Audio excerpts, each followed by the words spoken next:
So let's talk about Figma's IPO. On July 31st, 2025, it looks like one of the biggest success stories of the year. But what if I told you that massive success was actually a $3 billion loss? In this explainer, we're going to dig into exactly how that happened. Okay, so let's get right into this central paradox.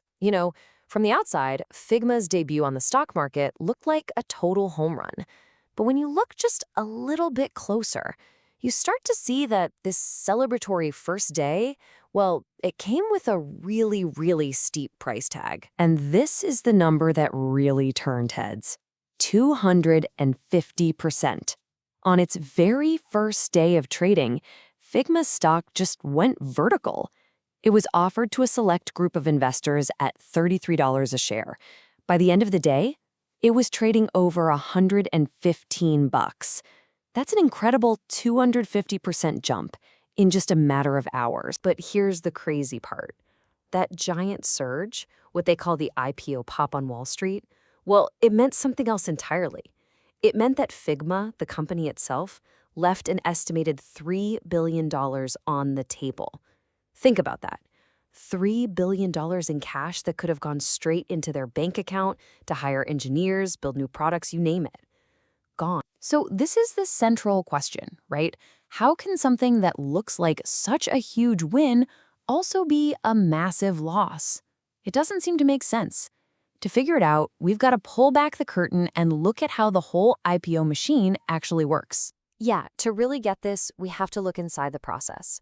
It's all about understanding the key players and what drives them. Because, and this is crucial, their goals aren't always the same as the company's goals. Okay, so at the heart of this whole thing, you have the underwriters.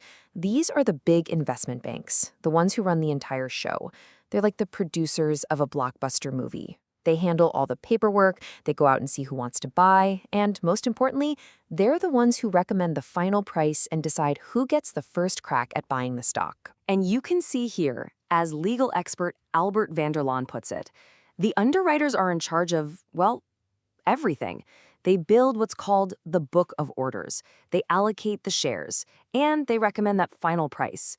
Their role is just absolutely central to how this all plays out. So here's how the traditional process usually goes down. A company like Figma hires these banks. The banks then go on what's called a roadshow, basically a big marketing tour to pitch the company to huge investors. They gather up all the orders into their book, and then based on all that interest, they set the final price. The key word there, though, is conservatively.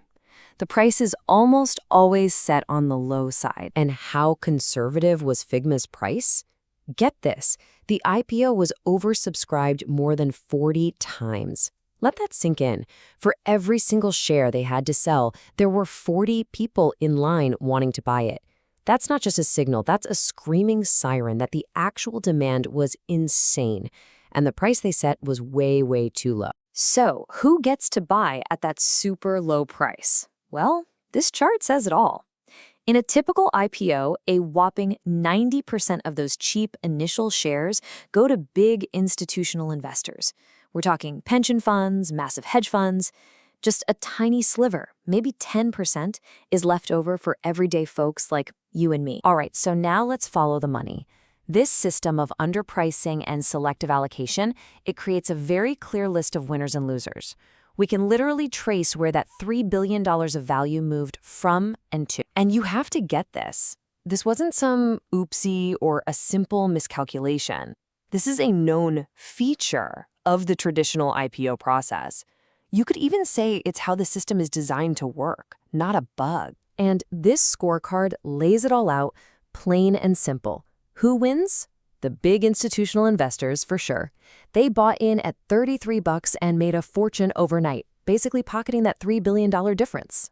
The investment banks also win, because they just made their most important clients very, very happy. And the losers? Well, Figma itself. They missed out on all that cash, and just as importantly, the founders and the employees. All their years of blood, sweat, and tears got undervalued at the finish line. So after seeing all this, you've got to be asking, right? If the old school IPO is this flawed, what else is there? What are the other options for a company that wants to go public? And that's exactly what's happening. Because of stories just like Figma's, more founders are saying no thanks to the old way and looking for strategies that give them more control, strategies that can stop this kind of massive wealth transfer before it even starts. And here are the main alternatives.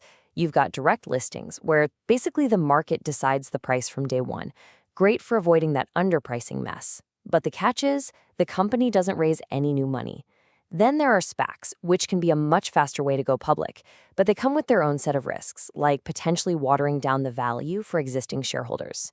So you can see there's no perfect answer. It's all a game of trade-offs. Okay, so let's bring it all home. We've looked at the crazy numbers, the behind-the-scenes process, and the other ways to do it. What are the big lessons we should really take away from Figma's wild ride of an IPO? So a few key things to remember. First, if you have a great company with a solid growth story, the demand is going to be huge. That's what Figma showed. But, and this is a big but, the traditional way of pricing can totally miss the mark, and it ends up being a direct transfer of wealth from the company to a select group of investors. And that, right there, is why founders really, really need to look at all their options before they decide how to go public. You know, maybe the best summary came from venture capitalist Bill Gurley. He posted this on the actual day of the IPO, and he did not mince words. He called the huge pop a sign of gross inefficiency. He said the banks simply refuse to match supply and demand, and that the result is expected and fully intentional. In his view, it's not a bug, it's a feature of the system. And that really leaves us with one big nagging question, doesn't it? For a process that's supposed to be all about raising money for a company, why is it designed to leave billions of dollars on the table?